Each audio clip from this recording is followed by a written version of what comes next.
ಜೀವನದಲ್ಲಿ ಒಂದು ಸನಾತನ ಧರ್ಮ ಉಳಿಬೇಕು ಅಂದ್ರೆ ಒಂದು ಹೆಣ್ಣಿಂದ, ಒಂದು ತಾಯಿಯಿಂದ ಮನೆಯಲ್ಲಿ ಸ್ಟಾರ್ಟ್ ಆಗ್ಬೇಕು. ಎಷ್ಟೋ ಜನ ಇವತ್ತಿನ ದಿವಸ ದೇವಸ್ಥಾನದಲ್ಲಿ ಅರ್ಚಕರು ಎಷ್ಟು ಜನ ತಪ್ಪು ಮಾಡ್ತಾರೆ ಅಂದ್ರೆ, ಅರ್ಚಕರು ಎಲ್ಲರೂ ಸನಾತನ ಧರ್ಮದಲ್ಲಿ ಏನ್ ಹೇಳುತ್ತೆ, ದೇವರನ್ನ ಪೂಜೆ ಪುನಸ್ಕಾರ ಮಾಡಿ ಒಂದು ವಿಶೇಷವಾಗಿ ಸಂದರ್ಭದಲ್ಲಿ ಯಾರಾದ್ರೂ ಬಂದರೆ ಅವರಿಗೆ ಧರ್ಮವನ್ನ ಬೋಧಿಸು ಅಂತ ಹೇಳುತ್ತೆ. ಅಲ್ಲಿರ್ತಕ್ಕಂಥ ಸನಾತನ ಧರ್ಮದಲ್ಲಿ ಏನ್ ದೇವಸ್ಥಾನಕ್ಕೆ ಮಾಡಬೇಕು, ಇದು ಕ್ರಮ ಇದೆ, ಹೀಗಿರ್ಬೇಕು ಅಂತ. ಅವ್ರು ಹಾಗೆ ಮಾಡಲ್ಲ. ಬಹಳ ಜನ ಏನ್ ಮಾಡ್ತಿರ್ತಾರೆ, ಅವರ ಹೆಣ್ಣು ಮಕ್ಕಳು ಬಂದ್ರೆ ಅವ್ರನ್ನ ಹೋಗಿ ಗಿಲ್ಲೋದು, ಮಂಗಳಾರತಿ ಮಾಡಿದ್ರೆ ಕೈ ಮುಟ್ಟೋದು, ಈ ತರ ದರಿದ್ರ ಕೆಲಸ ಮಾಡ್ತಾರೆ. ನಾನೇ ನೋಡು ಕ್ಯಾಕ ಸುಗಿದು ಒಪ್ಪಿದ್ದೀನಿ. ಹೀಗೆಲ್ಲ ಮಾಡಬಾರ್ದು. ನೀವೇ ಹಾಗೆ ದಾರಿ ತೋರಿಸೋರು ಏನಾದ್ರು ಹೆಚ್ಚು ಕಮ್ಮಿ ಮಾಡಿದ್ರೆ ಬೇರೆಯವ್ರಿಗೆ ಹೆಂಗ್ ದಾರಿ ತೋರಿಸ್ತೀರಾ? ಮಾಡೋದೆಲ್ಲ ಅನಾಚಾರ, ಮನೆ ಮುಂದೆ ಬೃಂದಾವನ. ಇವತ್ತು ಪ್ರೈಮ್ ಮಿನಿಸ್ಟ್ರೇ ಬಂದ್ರೂನು ಅಥವಾ ಪ್ರೆಸಿಡೆಂಟೇ ಬಂದ್ರೂನು ಒಂದು ದೇವಸ್ಥಾನ ಅರ್ಚಕ ದೇವರ ಹತ್ರ ಪ್ರಾರ್ಥನೆ ಏನ್ ಮಾಡ್ಬೇಕು, ಅವನು ಪೂಜೆ ಮಾಡ್ತಾ ಇರ್ತಕ್ಕಂಥವನು ಭಗವಂತನ ಹತ್ರ ಕೇಳಬೇಕು. ಆಗ ಭಗವಂತ ನನ್ನ ಕಷ್ಟಕ್ಕೆ ನೀನಾಗ್ಬೇಕಪ್ಪ ಅಂತ ಆ ವಿಗ್ರಹದಲ್ಲಿ ಕೇಳಿದ್ರೆ, ಇಂಥ ಪ್ರೈಮ್ ಮಿನಿಸ್ಟರ್ಗಳನ್ನ, ಇಂಥ ಚೀಫ್ ಮಿನಿಸ್ಟರ್ಗಳನ್ನ, ಇಂಥ ಗವರ್ನರ್ಗಳನ್ನ ಹತ್ತಾರು ತಂದು ಬಿಸಾಕ್ತಾನೆ.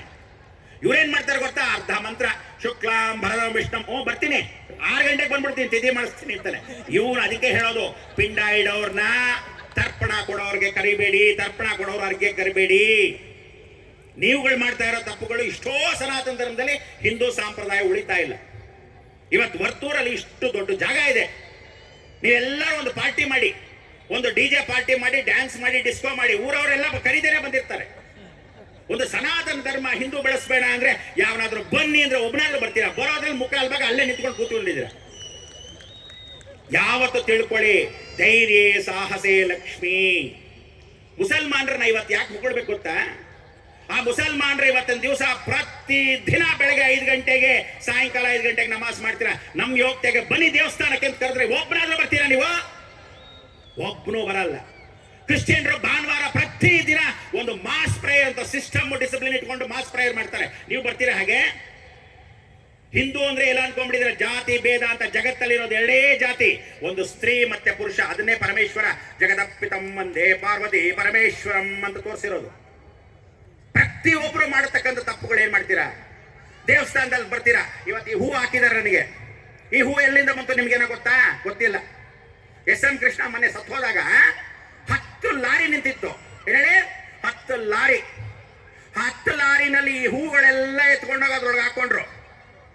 ಇಲ್ಲಿ ಚುಂಚಕಟ್ಟೆ ಅಂತಿದೆ, ಅಲ್ಲಿ ಬನ್ನರ್ಘಟ್ಟ ರೋಡಲ್ಲಿ ಒಂದಷ್ಟಿದೆ, ಸರ್ಜಾಪುರದ ಒಂದು ಜಾಗ ಇದೆ, ಜಯನಗರದಿಂದ ಒಂದಷ್ಟಾಗಿ ಜಾಗ ಇದೆ, ನೆಲಮಂಗಲದ ಹತ್ರ ಒಂದು ಜಾಗ ಇದೆ. ಈ ಹೂನೆಲ್ಲ ತೆಗೆದಾಕ್ತಾರೆ. ತೆಗೆದಾಕ್ಬಿಟ್ಟು ಥರ್ಮಾಕಾಲು, ಈ ಪ್ಲಾಸ್ಟಿಕ್ ಎಲ್ಲ ಇರುತ್ತಲ್ಲ, ಈ ಹೂವಿಂದ ಅದಕ್ಕೆ ಹಾಕ್ತಾರೆ. ಹೆಣದ್ದೆಲ್ಲ ದೇವರಿಗೆ, ದೇವರದೆಲ್ಲ ಹೆಣಕ್ಕೆ.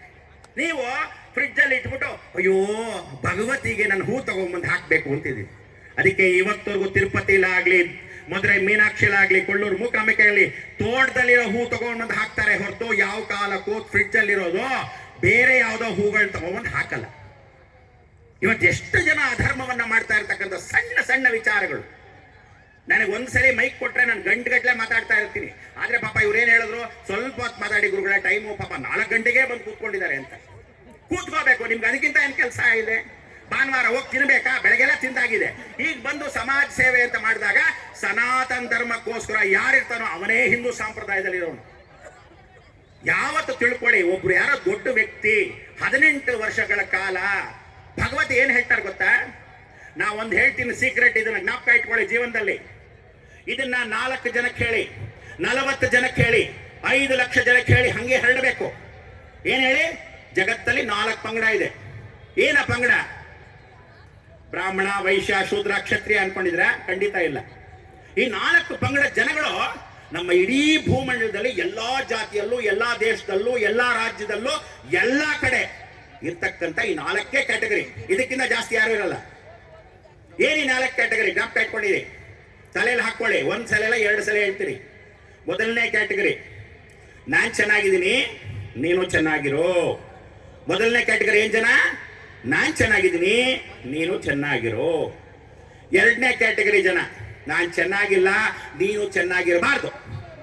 ನಾನ್ ಚೆನ್ನಾಗಿಲ್ಲ, ನೀನು ಚೆನ್ನಾಗಿರಬಾರ್ದು. 3ನೇ ಕ್ಯಾಟಗರಿ, ನಾನ್ ಮಾತ್ರ ಚೆನ್ನಾಗಿರ್ಬೇಕು, ನೀನು ಹಾಳಾಗಿ ಹೋಗ್ಬೇಕು. ನಾನ್ ಮಾತ್ರ ಚೆನ್ನಾಗಿರ್ಬೇಕು, ನೀನ್ ಹಾಳಾಗಿ ಹೋಗ್ಬೇಕು. ಆದ್ರೆ ಕೊನೆ ಪಂಗಡ ಇದೆಯಲ್ಲ, ಅದು ತಾಯಿ ಜಗನ್ಮಾತೆ ಬಿಟ್ರೆ ನಮ್ಮ ಸ್ವಂತ ಹುಟ್ಟಿಸಿದ ತಾಯಿಂದ್ರಿಗೂ ಮಾತ್ರ ಸಾಧ್ಯ. ಏನ ಪಂಗಡ? ಇಡೀ ಜಗತ್ತಲ್ಲಿ ಆ ಇಬ್ಬರು ನೆನೆಸ್ಕೋಬೇಕು. ಜಗನ್ಮಾತೆ ಒಬ್ಳು, ಎರಡನೇದು ನಮ್ಮ ಹುಟ್ಟಿಸಿರೋ ತಾಯಿ. ಆ ಋಣ ತೀರ್ಸಕ್ಕಾಗಲ್ಲ. ಅವಳು ಹೇಳ್ತಾಳೆ, ನಾನು ಚೆನ್ನಾಗಿಲ್ದಿದ್ರು ಪರವಾಗಿಲ್ಲ, ನೀನ್ ಚೆನ್ನಾಗಿರು. ನಾನು ಚೆನ್ನಾಗಿಲ್ದಿದ್ರು ಪರವಾಗಿಲ್ಲ, ನೀನ್ ಚೆನ್ನಾಗಿರು. ಅದಕ್ಕೆ ಇಂಥ ಒಂದು ದೇಶಕ್ಕೆ ನಮಗೆ ಒಂದು ಉತ್ತಮವಾದ ಪ್ರಧಾನಮಂತ್ರಿ ಬಂದಿದ್ದಾರೆ, ನರೇಂದ್ರ ಮೋದಿ ಅವರು. ರಾಷ್ಟ್ರ ದೇಶಕ್ಕೋಸ್ಕರ ಇಡೀ ಜಗತ್ತಿನ ಎಚ್ಚರಿಕೆಯಿಂದ ನಿಂತ್ಕೊಂಡು ಒಬ್ಬ ಮನುಷ್ಯ ಎಲ್ಲವನ್ನು ತ್ಯಾಗ ಮಾಡ್ತಾ ಇದ್ದಾರೆ.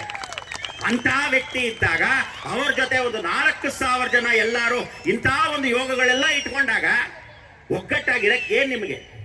ಇದಕ್ಕೆ ಹಿಂದೂ ಧರ್ಮ ಬೆಳೀತಾ ಇಲ್ಲ. ನಮ್ಮಲ್ಲಿ ನಮಗೆ ಹೊಟ್ಟೆ ಕಿಚ್ಚು. ಅವನ್ ಮೇಲ್ ಬರ್ತಾ ಇದ್ದಾನ, ಯಾವಾಗ ಕಾಲ್ ತುಳಿತೀವಿ, ಇವನ್ ಯಾವಾಗ ಮೇಲ್ ಬರ್ತಾನ, ತುಳಿದು ಬಿಸಾಕು. ಇವನಿಗಾದ್ರೆ ಹೊಟ್ಟೆ ಕಿಚ್ಚು. ಬರೀದೇ ಆಗೋಗಿದೆ. ಸಾಲದಕ್ಕೆ ನಡುವೆ ಏನಾಗಿದೆ? ಆ ಕಾಲದಲ್ಲಿ ವೀರಬ್ರಹ್ಮ ಹೇಳಿದ್ರು, ಮನುಷ್ಯನ ಶತ್ರು, ಜಾತಿ ಶತ್ರು ಅಂತ. ಈ ಕಾಲದಲ್ಲಿ ಎಲ್ಲಾನು ಆಸ್ತಿ ಪಾಸ್ತಿಗೋಸ್ಕರ ಎಲ್ಲರೂ ಶತ್ರುಗಳೇ. ಎಷ್ಟು ತಿಂತೀರಾ? ನನ್ನ ಮಗನ್ಗಿರ್ಲಿ, ನನ್ನ ಮಕ್ಕಳಿರ್ಲಿ, ಮೊಮ್ಮಕ್ಕಳಿಗಿರ್ಲಿ, ಇದೇ ಸೆಪ್ಟೆಂಬರ್, ಅಕ್ಟೋಬರ್, ನವೆಂಬರ್ ಅಷ್ಟೊತ್ತಿಗೆ ಮತ್ತೆ ಇನ್ನಷ್ಟು ದುಡ್ಡು ಹೊಟ್ಟೋಗುತ್ತೆ. ಗಮನ ಇಟ್ಕೊಳ್ಳಿ. ಮಹಾವಿಷ್ಣು ಆಲ್ರೆಡಿ ಕಲ್ಕಿ ಅವತಾರ ಹುಟ್ಟುಬಿಟ್ಟಿದ್ದಾನೆ. ಎಲ್ಲಿ ಹುಟ್ಟಿದ್ದಾನೆ? ಇದೇ ಭುವನೇಶ್ವರಿಂದ 67 ಕಿಲೋಮೀಟರ್ದಲ್ಲಿ ಜಗನ್ಮಾತೆ ಸಾಕ್ಷಿಯಾಗಿ ಹೇಳ್ತಾ ಇದ್ದೀನಿ. ಸಾಕ್ಷಾತ್ ಮಹಾಲಕ್ಷ್ಮಿ ಆದಿಶಕ್ತಿ ರೂಪದಲ್ಲಿ ಈಗ 17 ವಯಸ್ಸು ಅವಳಿಗೆ ಆಲ್ರೆಡಿ ಮಹಾಲಕ್ಷ್ಮಿ ಹುಟ್ಟಿದಾಳೆ. ಇದೇ ಒರಿಸ್ಸಾಯಿಂದ 40 ಕಿಲೋಮೀಟರ್ದಲ್ಲಿ ಕಪಿಲಾಶ್ರಮ ಇದೆ. ಅವರಿಗೆ ಆಲ್ರೆಡಿ ಮಹಾವಿಷ್ಣುಗೆ ಅನಂತ ಪದ್ಮನಾಭನಾಗಿರ್ತಕ್ಕಂಥ ಅವನಿಗೆ ಅನಂತ ವಾಸುದೇವ ಅಂತ ಅವನ ಹೆಸರು. ಈಗ ಅವನಿಗೆ 18 ವಯಸ್ಸು. ಕಾಲೇಜ್ಗೆ ಹೋಗ್ತಾ ಇದ್ದಾನೆ. ಮಹಾವಿಷ್ಣು ಕಲಿಯ ಅವತಾರದಲ್ಲಿ. ಯಾರಿಗೂ ಗೊತ್ತಲ್ಲ ಇವನೇ ವಿಷ್ಣು ಅಂತ ನಮಗೆ ಗೊತ್ತಾಗ್ತಾ ಇಲ್ಲ. ಯಾವಾಗ ಗೊತ್ತಾಗತ್ತೆ? 2032 ಅಷ್ಟೊತ್ತಿಗೆ ಗೊತ್ತಾಗತ್ತೆ. ಯಾಕೆಂದ್ರೆ ಇದೆಲ್ಲ ಸನಾತನ ಧರ್ಮದಲ್ಲಿ ಬೇರೆ ಊರಿನವ್ರು ಬಂದು ಅಮೆರಿಕಾಯಿಂದ ಇವತ್ತು ಇಸ್ಕಾನ್ನಲ್ಲಿ ಸೇರಿದವರು ಯಾರಾದ್ರೂ ಬಂದು ಕೇಳಿ, ಅವಳು ಸ್ಟೆಲ್ಲಾ ಅಂತ ಇಟ್ಕೊಂಡು ಅವಳು ಇಲ್ಲಿ ಬಂದ ತಕ್ಷಣ ನಾನು ಗೌರಿ ಅಂತ ಹೆಸರು ಇಟ್ಕೊಂತಾಳೆ. ನಿಮ್ಮ ಮಕ್ಕಳ ಹೆಸರೇನಮ್ಮ ಅಂದ್ರೆ ರಾಮ, ಕೃಷ್ಣ ಅಂತ ಹೇಳ್ತಾಳೆ. ನೀವುಗಳು ಇಂಕಿ ಪಿಂಕಿ ಡಾಂಕಿ ಅನ್ಕೊಂಡು ಮಮ್ಮಿ ಚಮ್ಮಿ ಅನ್ಕೊಂಡಿರ್ತೀರ. ಏನ್ ಹೆಸರುಗಳಿದೆಲ್ಲ? ಇದೆಲ್ಲ ಸನಾತನ ಧರ್ಮದ. ಶ್ರೀಲಂಕಾಗೆ ಹೋಗಿ ನೋಡಿ, ಒಳ್ಳೆ ಹೆಸರುಗಳು, ಕ್ರಿಕೆಟ್ ಪ್ಲೇಯರ್ಗಳ ಹೆಸರುಗಳು ಹೆಂಗಿದೆ. ಅರ್ಜುನ ರಣತುಂಗ ಎಂತ